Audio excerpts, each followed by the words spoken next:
दीड महिन्याच्या अंतरात दोनदा गोळीबार शिरूरमध्ये झालाय.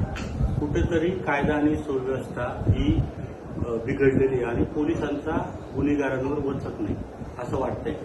याच्यामध्ये कायदा व सुव्यवस्था आणि गुन्हेगारी हा एकमेकाशी निगडीत असते, पण कायदा व सुव्यवस्थेचा प्रश्न वेगळा असते.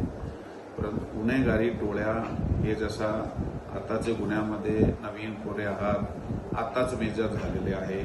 18 वर्षाचे, 19 वर्षाचे, कोणीतरी त्यातून 17 वर्षाचे आहे. आपण आता आलोय. अगोदर जे मी माहिती देत होतो त्याच्यात मी सगळ्या डिटेलमध्ये सांगितलेलं आहे की कुठेतरी सिव्हिल सोसायटी सोबत येऊन ह्या गोष्टीकडे लक्ष द्यावं लागणार आहे. आता MIDC रांजणगाव, शिक्रापूर आणि शिरूर भागात MIDC आहे. त्या ठिकाणी मायग्रेशन वाढलेली आहे. लोक वेगवेगळ्या ठिकाणातून काम करण्यासाठी इकडे येत आहे आणि काम करत असताना ऑलरेडी ते वेगवेगळे प्रकारचे जे त्याच्याकडे इन्फ्लुएन्सेस आहे, त्या काही गुन्हेगार प्रवृत्तीचे लोक आहेत, ते त्यांचे इन्फ्लुएन्स खाली येत आहे. मग त्याच्यासोबत मिळून काही ना काही छोटे मोठे क्राईम करणे ते चालू ठेवत आहे. आताची जी मंडळी आहे त्याची सेम स्टोरी आहे. आता ज्यांना आम्ही आता अटक करीत आहोत त्या मुलाला ज्यांनी इथे एक काल परवा गुन्हा केला होता. मग हे आपला प्रश्न बरोबर आहे की मला 2 महिन्यामध्ये 2 गुन्हे घडले आहे. मग ह्याचे ते मूळ कारण काय आहे? गुन्हा घडते, आमचं काम आहे गुन्हा प्रिव्हेंट करणे. आम्ही ते करीत आहोत. कुठे जर आम्ही कमी पडत आहात त्याच्यात आम्ही सुधारणा करीत आहोत आणि सुधारणा करणार सुद्धा आहे. त्या गोष्टीमध्ये क्रिटिसिझम आपल्याकडून होणं योग्य आहे, म्हणून इट ऑल्सो हेल्प्स अस. त्याच्यामुळे आम्ही आमच्या टीमला नवीन अजून त्यांना प्रेरणा देतो, मोटिवेशन देतो. त्यांच्याबरोबर दुसरा ह्याच्या आहे की ती हे नेमकं घडत्याचे सामाजिक कारण काय आहे, ह्याचे आर्थिक कारण काय आहे. हे विशेष करून MIDC बेल्टमध्ये कसाला जास्त होऊ लागला आहे. तिथे कसाला आहे, सगळेजण एक्स्टॉर्शनमध्ये अगोदर इंडल्ज करताय, एकामेकाला धमक्या देत आहे, वेगवेगळे ग्रुप तयार करताय.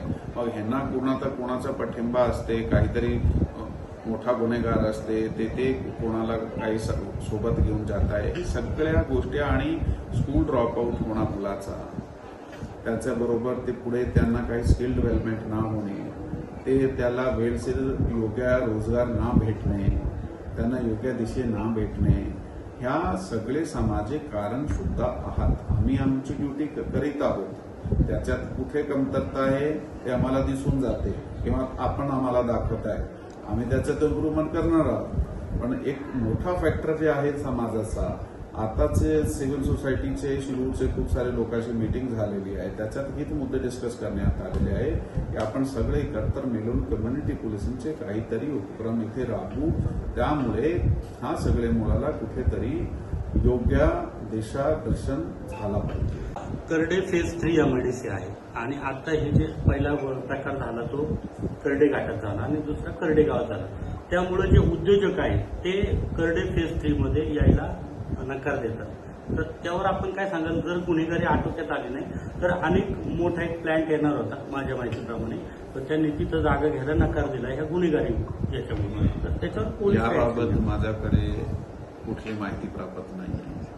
राईट, माझ्याकडे अशा प्रकारचा कुठलाही ऍप्लिकेशन इन्फॉर्मेशन सध्यापर्यंत आलेला नाही. आपण मला ही माहिती आता दिलेली आहे, ही माहितीची मी खात्री करतो आणि जर ह्या माहितीमध्ये फॅक्ट असेल, तथ्य असेल तर त्याप्रमाणे काय काय कारण होते आम्ही ते विचारतो.